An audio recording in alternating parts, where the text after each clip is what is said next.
Making the invisible visible. Black women, 365 days of the year. Each day will spotlight a remarkable woman whose story has shaped Black, British or global diasporic history. Women whose achievements are too often overlooked. Through these daily short films, we create a living, breathing archive of leadership, creativity, resistance and legacy. Let's begin. So my name is Ngunan Adamu. I'm an entrepreneur, presenter, producer, background is journalism, multimedia trainer, community leader, single mum to a teenage boy. So I present an African Caribbean show called BBC UK Black across Radio Merseyside and Radio Manchester. And I've been doing that now for just over 10 years. So I absolutely love it. But I'm also the founder of iWoman Academy CIC and iWoman Media Limited, which is a media company. Both of them are media companies, but iWoman Academy CIC is all centered around women. I love people and I love people's energy, but also I love being a mum. You know, I love raising my son, even when he's getting on my nerves. I love raising him. But everything I do is centered around community. And unapologetically, I just love Blackness. I love being Black. I love my Black people. I love uplifting my Black people, my Black women. I think society would be better if they listened to Black women. So I am unapologetically Black, Black, Black, Black.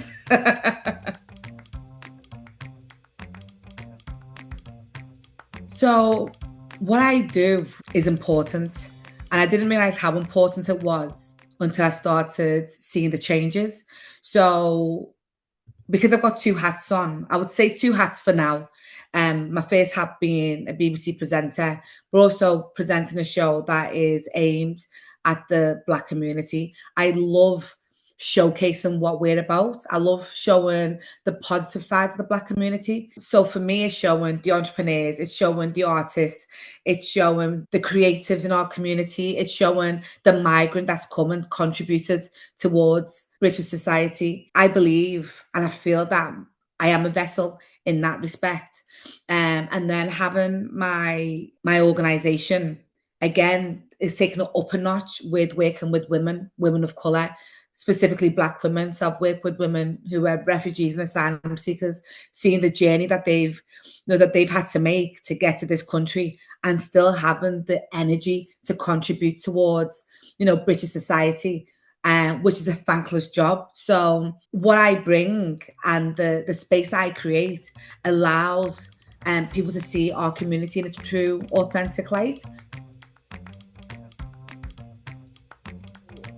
One of my biggest interviews was interviewing the Rev Jessie Jackson. It was the early stages of having my show, and I could have retired. Literally could have retired after that interview because I just thought, my job, I've done it now. He was like on my tick list of if I ever got the chance, that is someone I would love to interview. So he was with Martin Luther King Jr. the day that he got assassinated at the motel.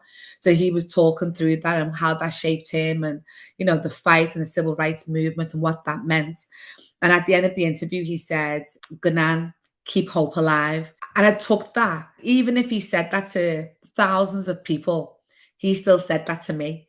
And that's something that I carried with me because I was like, what are we without hope? Hope and purpose is everything that we need. That's our fuel, to keep going.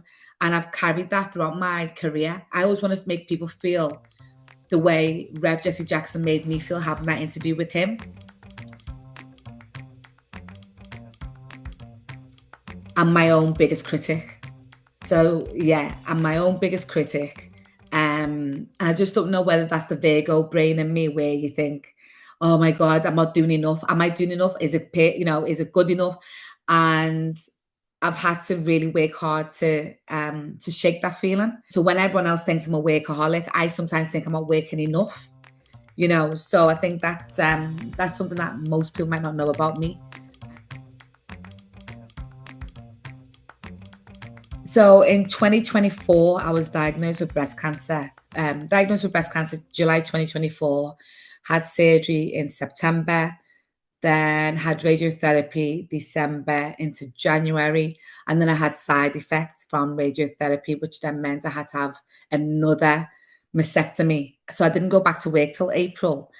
And, anyone who's been through that, that kind of life death situation this will resonate with them, where you think it's nothing is ever that serious. The things, don't sweat the small stuff. And we underestimate how much we do sweat the small stuff. So I'm just grateful just for life. I'm grateful for the opportunities. I enjoy, but really enjoy everything that comes my way, but still recognizing that I still need to slow down. So I think being out of work for so long and then coming back into work again, I literally was just like, give it to me, give all of me.